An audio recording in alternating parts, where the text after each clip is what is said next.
9:15, the heavy burden of student loan debt not only makes it difficult for young adults to gain financial freedom, but new research shows the economic gap between those borrowing for college and those who don't seems to be widening.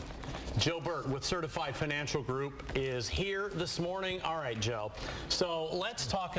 Okay, now here comes Hollis Wilder. I guess payback time. She's interrupting your segment as you jumped in hers earlier. Thank you.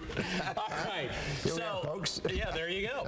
So how big is this gap between those in debt and those without student debt? What are we talking about? We're talking about an 8 times difference by the time you get to be age 40, Tom. And the reason being is you graduate with debt. Right. You're dragging an anvil behind you right from the get-go. You know, you're trying to build your net worth, trying to save for the future, hopefully thinking about retirement.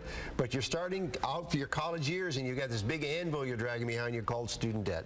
It's a big problem. And you've been talking about this and preaching this for the 2 years that this Good Day Orlando weekend has been on the air. Right. And you've said that this is the next coming crisis, right? This is bigger, has the potential to be bigger than the real estate bubble, or burst, if you will, because you have about over $1 trillion worth of student debt out there, a lot of it becoming unpaid because kids can't get jobs today.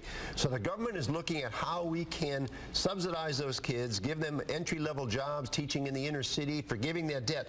We've got $1 trillion of debt out there that's got to be paid, and it's getting larger. You know, the thing today is everybody wants to go to college, but most kids today really ought to start in a community college before they get into the 4-year college. My personal feeling. So that's what I was going to ask you. Right. What do we do about this? What are the tips for getting rid of that debt?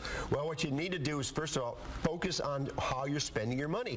Today, they don't teach kids this in school. You know, we spend what we earn, and oftentimes you spend more than we earn. We not only have the student debt, but then you graduate, you get access to the credit cards, you got to have the vacations with your friends, you got to buy the big screen TV, you got to have the car, you got to have the clothes, you got to have all this stuff, and you're not paying down the debt. So you need to focus on that debt and treat it like what it is, because they show, once again, as we said, by age 40, the kids who still have college debt, their net worth is only 1/12 of those kids that don't have the college debt. So you got to plan for it, put it in your budget. You got it. Treat it just like a monthly utility bill. Exactly. All right, exactly. Joe. Hope you have a great Memorial Day. Okay, thanks for Good to see you.